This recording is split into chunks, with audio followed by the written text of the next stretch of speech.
for the first time in, I think, 4 years now, the Trump administration is making them take away end racism, which they had written in the end zone, right? It just seems silly. I mean, to do it or not to do it? Why get rid of it? Oh, I could tell you why. I know, but it's just like... Because it was stupid to begin with. Yeah, but... Let me ask you, who's it for? And if you're a racist and you see end racism in the end zone, you're going to stop being a racist? But I think it's an asshole to nag us during a football game about something that doesn't change anything or any. If I'm not a racist and I see it, it doesn't matter. And if I am a racist, it's going to make me more of a racist. Like, I think if you write, don't be an asshole in the end zone, everybody will agree with that. Yeah! I saw the Government Accounting Office, that's not the Trump administration, said in the last 20 years, I think it was something like 2.2. It's $3 trillion. Well, it was a little less than that, but in trillions of improper payments. Yes. This is trillions, not billions. What could we have done with that money? In 2023, it was 236 billion of improper payment. So it's not like this does not have to be done. It's supposed to make our lives easier. That's the whole point.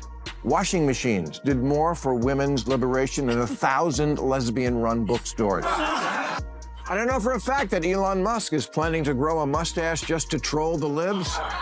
This video was one of the hardest I've ever made, and the reason is simple. Bill Maher is unpredictable. You never really know what he's going to say or do, and this time, he went further than ever before. Instead of going after conservatives, like many people expect, he turned his attention to the Democrats and criticized them more harshly than ever. He didn't just question their policies, he completely tore apart their entire agenda, exposing corruption that has been happening for years. It really makes you think, doesn't it? How much do we actually know about what goes on behind closed doors? Under the previous administration, we would have inquiries. We would request information. We would want cabinet secretaries and assistant secretaries and deputy secretaries to come before committee. We would send letter after letter after letter and get no response. The Biden administration operated literally in the shadows. They would not tell you anything that was going on. At least Donald Trump puts it out in the litany of orders that come out that day. Here's what we're doing today. We're going into the Department of Justice. We are taking these attorneys and they are under supervisory review, or however they choose to phrase it. You knew nothing that was going on in Joe Biden's presidency. So if democracy truly dies in darkness, I would rather have an executive tell me what they're doing as opposed to hiding it from the American. Bill Maher has always been outspoken, but this time he made it clear that something much bigger is happening. Watch the video and tell me in the comments if you believe there's more to this story than what we're being told. In his latest episode, Maher sat down with Representative Byron Donalds, and their conversation was shocking. He pointed out how, for the past 4 years, the Democrats have kept a lot of things hidden from the public. They avoided transparency, shut people out, and acted like no one had the right to challenge them. There's even a trend now among liberal women of wearing blue bracelets to signal that they're Kamala voters and therefore safe to approach and talk to, because God forbid you fall into some checkout line chit-chat with gas, a Republican. And many young women are now also pledging never to have sex with any man who voted for Trump. Really? That's your big plan, embargoing the pussy?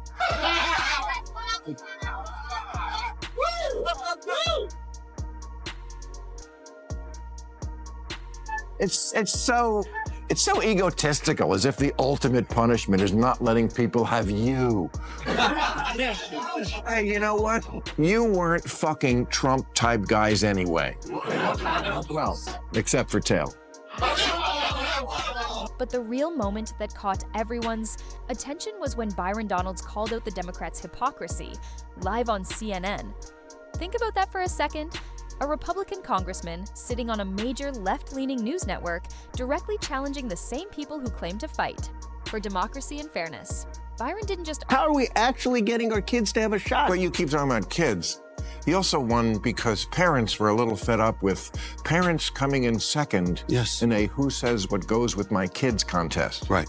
But which Democrat is for that? I mean, I have kids. I mean, most Democrats believe that parents should have a say in their kids' education. These have been well, here in California, I think the governor here used the word snitch. Yeah. Like a parent if you inform... Time them out. Tell on the parents. Point them out. The parents will be in trouble. If the kid switched genders in school, you know, they hid that from the parent. And as a I'm guy not a that parent, was born but in the Bronx, raised in the streets of New York, I can assure you, snitch has an entirely different meaning than what they put up.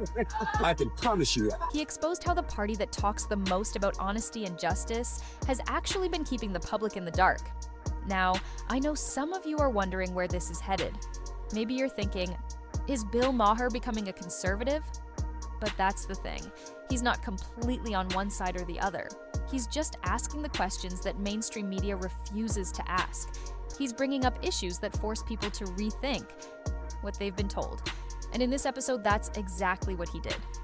in 10 Gen Zers say the authors of the Constitution are best described as villains. Wow. In 1776, James Monroe was 18. Alexander Hamilton was 21 and James Madison 25. Joe Biden was only 30. America's founders, they were the Gen Z of their day. And when they were your age, they started a country. What the fuck have you done? He put a Democrat on the spot. And instead of getting strong, confident answers, what he got was a complete disaster. This Democrat struggled to defend the party's choices, and in doing so, ended up showing exactly why Trump won in the first place. It wasn't just about different policies, it was about the fact that the Democratic Party has ignored important issues for so long that they've lost touch with what people actually care about. But Maher didn't stop there. Grossed out, and I've gone camping with John Waters.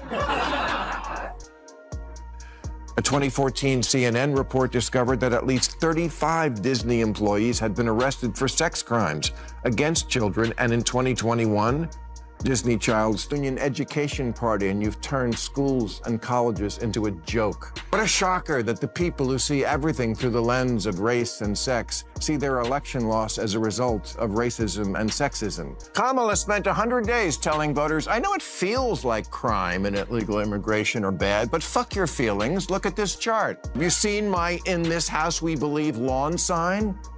See, it says right on it, we believe in science. Right, which is why you demanded no one even debate whether COVID could have escaped from the one lab in the one city where they were studying it. How far-fetched. Democrats have become like a royal family that, because of so much incest, has unfortunately had children who are... Another huge part of the conversation focused on Gen Z and how they're being influenced without even realizing it. He pointed out how young people today are constantly being fed specific narratives that keep them thinking in a certain way. Instead of being encouraged to think critically, they're being pushed toward beliefs that benefit those in power. This is one of the biggest reasons people respect Bill Maher, even if they don't always agree with him. He's not afraid to speak his mind, he doesn't care if his words make people uncomfortable, and he never changes his opinions just to